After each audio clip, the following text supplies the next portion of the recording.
This Terrncegangstawilliams, a.k.a. OG Giggity, a.k.a. Mr. Answer Right Back, a.k.a. the People's Champ, Terrncegangstawilliams. Let's see what he got going on. The young man enjoying himself. He came with a good thing where he speaking on the steppers that he like or he feel, his top 10. And then I'm going to critique that. I'm going to talk about, if I know them, I'm going to just do a little story that I met them, or I know them, or we was around each other. Or if I don't know them, or if I feel like they don't belong in that spot, I'm going to remain silent. Because I was taught through Islam that if you don't have something good to say, don't say nothing at all. How about that? I'm going to take that route on this. Let's go. I got Lager, Black, Magnolia, official cut through to the bone, Grizzly. You understand me? Free Lager Black, man. Lager doing them shows right now. She'll be short as a midget right now. So for number 1, I got Lager Black. Lager Black, Magnolia to the bone. We all hung out in the project. I told a story before. I went up in the house and Lager was laying in that bed with his girl. Cover was off her. She was naked. And he had a bucket. I started to throw that water on him. I started to give him some cold water, throw on him. And I stole his Mag 90. I stole the gun out the house and got up out of there. Lager is short. Lager be doing his comedy stuff. So check out Lager Black channel. For number 2, I got Corey Stalks out the St. Bernard. Dude was a savage too. So I got Lager Black for number 1. And I got Corey Stalks out the Bernard at number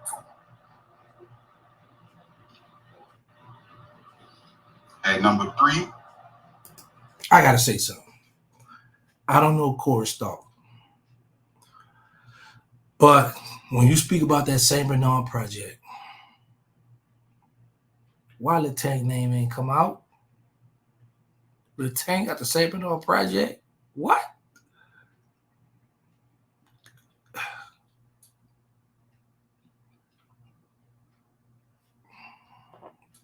Like I said, I don't know the brother whose name he just spoke on.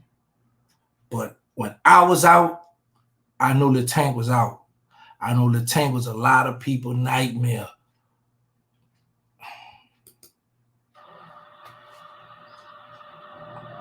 I got Shorty B out the nose. Okay. My little bro. So Shorty B gonna come in at number 3. And number 4, Shorty B. The day Shorty B passed. Shorty B's coming in person. He'd be like, man, I look up to you, man. One day, I had on a white shirt. I don't know if it was a Nike shirt or something, with some black on it, with some black shorts and some black and white Nike tennis shoes. Shorty B had on the same color as me. Shorty B had robbed this guy. Dude was a cool dude, just hustling. He used to sell drugs right across the street from the courtyard from where my mother lived. So he knows Shorty B's coming to project by me. He had told me, said, man, he's a homie, man. He robbed me, man. So I asked Shorty, I said, man, you out here robbing people? He's like, man, get how you live, he's young, wild. So I got the two together and squashed it. Shorty B got comfortable. He rocked Shorty B to sleep. Because I had walked on B, it was a few days later, I walked to B Stupid porch, right where B Stupid stayed on Washington and Willow, sitting on that porch. And they had some children out. There was a lot of people out this day. Stone had just left. The guy was across the street talking to some girl, and he spotted Shorty B. Broad daylight. He went with his move. He up, ran. Shorty B tried to run. Shorty B hurdled over a little child, and the dude started shooting. Hit him in his leg. I think he hit him in his side. I know he hit him in his leg because Shorty B, when he fell in the driveway, he had his hand between his legs, rocking back and forth. The dude took off running. Broad daylight. Stone immediately shot back in the project, jumped out the car looking. I said, "What right here?" He said, "Man, I thought that was you because I know you had that same color on it." So we talked. They put Shorty B in the ambulance. He passed away, died of internal bleeding. But he was a little young. This is a good pick right here.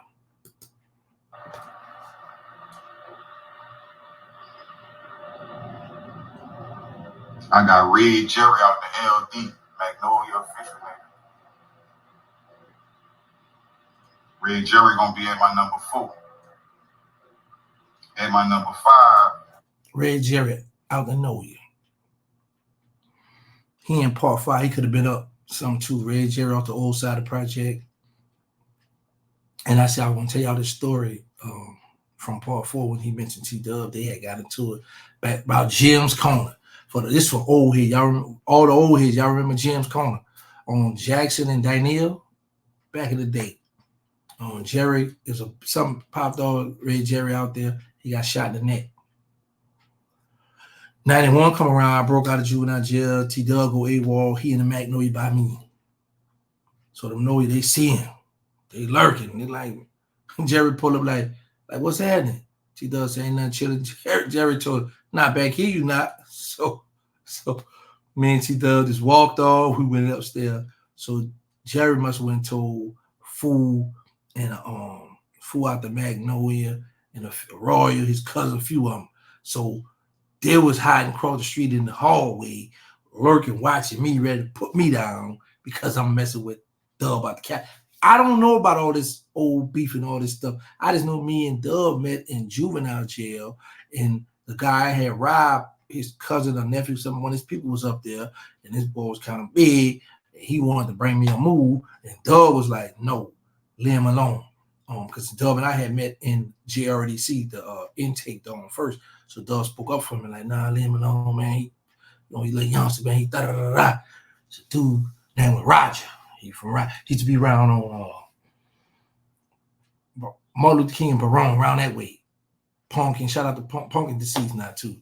Anyway, so I don't know if Roger is still ever, but yeah, he wanted to bring me a move because I was up there for robbing his people. You know what I'm saying? So Dub stepped in for me.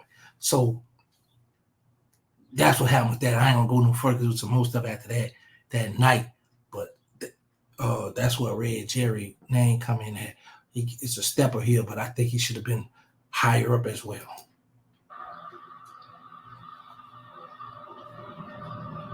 I'm gonna have Killer Stone. At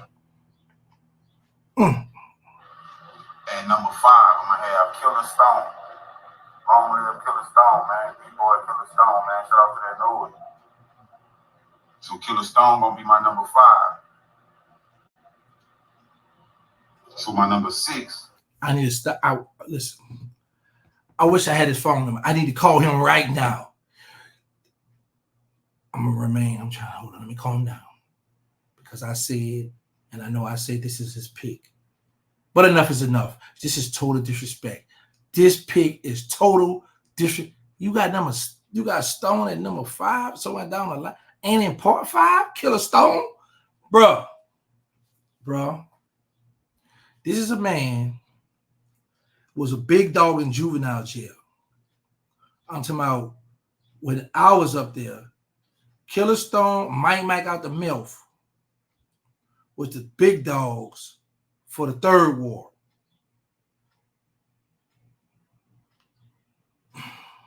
Let me get this together, y'all. It's his idea. This little bro idea. This is lineup. But bro, Killer Stone used to get high back in the days in the 80s. Come home, rob 2 known people in the Magnolia. They squashed that. When I got caught up, they got me from juvenile, brought me to the parish. They dropped the murder, the armed robbery. I was stuck with the attempt murder. They dropped that down to aggravated battery. Killer Stone, the one that talked me into taking the probation to come home because he was out there hustling. He was going half with Lala out the Magnolia. Killer Stone and Lala was going half. I never forget this. Killer Stone he had a white ghost bag. He had a knot of money. He had it up in my closet. He used to hide his money in my mama, in my house, in my mother's apartment, in my room. In the little closet. And when you look at, you can see through the bag, you see the knot of the money. I said, okay, boy, come on, you. Man, he was going half on the 4.5, yo. He would put up 60, 25. They let out put up 60, 25. But I will say this. Killer Stone got that connect. Oh, man, start getting them bricks. Oh, he started cutting up. So that man, I'm going to say from 1993 until he passed in the feds 2013, I think. Y'all correct me. I didn't do the research on that part. He passed. Anyway, a legend. Could fight good. Man down, gonna bust that picture, gonna delete you. Plenty money. They put plenty people on. Rep that noise to the bone. This was out of all his picks. And this is my little bro. I love him for the sake of Allah. But this is the worst pick he done did since he been doing this. And I like what he's doing because he must help me. I don't know where he got these pictures from, these throwback pictures, some of these old gangsters he coming up with. I like all that. But this is the worst pick he'd have done. I'm very disappointed in this. This is the worst pick, bro. Come on, man. Gonna be Black Chucky out the Tones. Ran with Black and Cor. Long live Black Chucky. So Black Chucky gonna be my number 6. My number 7 gonna be Barrelhead. Long live Barrelhead, man. So Barrelhead gonna be my number 7. My number 8. Barrelhead, another legend. Should have been higher up. I remember when Barrelhead was with a dude in the car, and it was a hit out on the dude, and I had my 40 in my back. I had a t-shirt with some shorts on. I was in a green Q45. I jumped out the car. The dude that I was about to hit, that I wanted to hit, he had the seatbelt behind him because he would never put the seatbelt on him. And I didn't want to just up and start hitting right away because I didn't want to hit Barrelhead, and I didn't want to hit he get away because this was a dangerous guy. I had to really get him. And once I was like, okay, I see he comfortable. I was in Gertown, and I went to go holler at Chop out of Gertown. Another legend. The male Gertown, Chop told us. So anyway, I heard a female voice calling my name. So I walked down the street to where I was at with my best friend, ugly little sister Kyoko, talking to her. By the time I went back down there, the guy was gone. Chop said, man, well, boy said, you the hottest thing in the city, man. He don't want to be around you. He go. I said, he the hottest thing. People trying to kill him. I'm mad now because he done got away. But yeah, Barrelhead definitely should have been in the early parts of this. Gonna be Tremel off the 9 ball. Shout out to Tremel, man.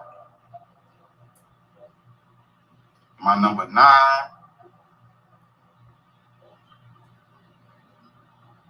Gonna be Buckle and Fat out the same time, man. Free Buckle and Fat. So my number 10. I met Buckle in OPP. Actually, I went to the hole. It was Tremel, he just said at the night walk, Buckle out the night walk, this dude named 9. No, my bad, I apologize. It was Tremel out the night walk, Buckle out the tent wall, who he just said. This dude named called himself 9 and myself. It was a 4-man cell in the hole. They was down there making molars, blankets. They had the stinger going, but they was like, listen, gangsta, because back then you could file an appeal to do half your time. Bro, you might well get out your head. You going to do all that time down here with us. It's like, all right. So I was in the first cell by myself with my homie. I was in the cell with Cat Eye Derek got the Calio.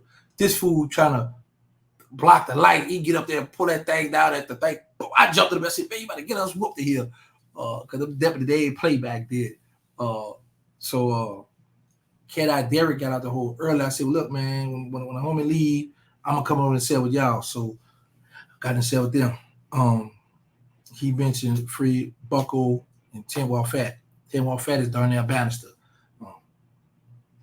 We got out 94. I was supposed to hook up with them, but they was with a guy I was talking to my folks down there in Bannister, had a female he used to mess with that lived in the same courtyard juvenile them lived in on Ferret on the old side.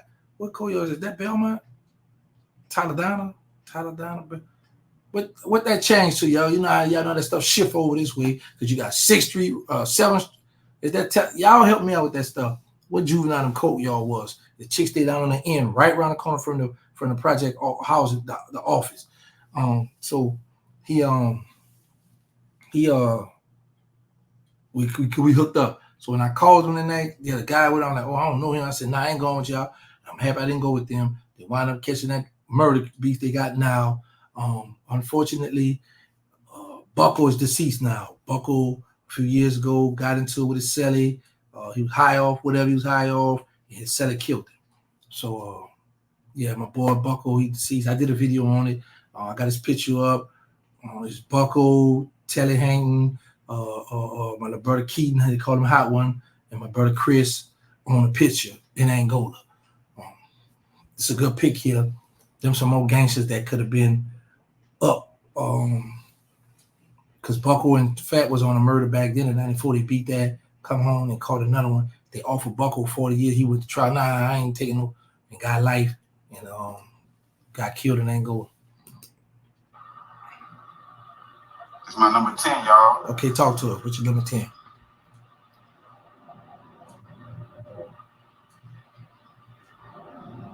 Talk to us. My number 10 gonna be Face Out the Milk, man. Long live Face. Good pick. Good pick. So that's gonna be my top 10. Good pick with Face. Face was burnt up still, letting it let it ring. I know Face's brother, Edward King, we went to elementary school together. We went to McDonald 36, actually. I remember it was a concert on Canal Street, right where the lower stage used to be, that where they made that little concert place. Me and Baby, then we come backstage. The guy had to pull a move off across the river was there. He didn't spot me, so I'm trying to duck him. He backstage. He back there in the hallway back there. I spotted him. I said, whoa. And I ducked off him. I go out in the audience, and I was talking to somebody, and it was facing a few of them. They all like pull up, was like around me, like, and then the dude was talking, but my face looking. Now he all, he burnt up, so I don't know if he looking like just trying to see what's going on, or if he looking like, okay, gangster, you jump out there, we gonna jump you in here. I don't know what it was, but I wasn't about to let these little youngsters bring me no move. So I'm just being calm like I always do, and we just talking. I'm like, all right, bro. I looked at Faye, but I was like, I played him like, man, you're a little boy, like, but I didn't disrespect him. But I was like, I ain't much giving no thought. I'm not gonna, because when you look a person in the eye too long, or stay them now you're challenging them, and then that's when the conflict kick off. So now when you defuse the situation, you just be, you there. So they can't never say you ran or you was ducking hot, but you just post up and you just talk calm, cool, collected, and you get up out of there because they ready to stomp you. They ready to jump you. They ready to jump you and stomp you. Y'all see how I might be a rapper. They ready to jump you and stomp your bars. And it's gonna spread all around the city. The boys at the milk whoop gangster. Like I said, I don't know. I forgot what the conversation was about, but me and the guy was talking and facing them was right there. But they ain't do nothing. I ain't do nothing. And I got on from out there and got on back to the back while Baby them had. Then I got into the security guard. He said something slick to me. So I'm ticked off out there, and then Baby trying to put the back. Man, you want to let him talk you like that? I'm like, yeah. You ain't about to let these people not about to whoop me in because you ain't gonna help me. And I got up out of there, y'all. So that's a good pick. Face, because Face was cutting up. I heard. I was in the Fed when I heard he was letting that chopper go. Anyway, y'all know my motto. Let's say no to drug. Let's stop the violence. Put the gun down. Make sure y'all get tested for HIV and AIDS because y'all need to know y'all status. We got the nonprofit. They need us. The Instagram. They need a third ward. The movie. Them boys at war. The reality show. Survive Without Birdman. And I got the merch. It's called civilianapparel.com. Go check it out. Thank y'all for all love.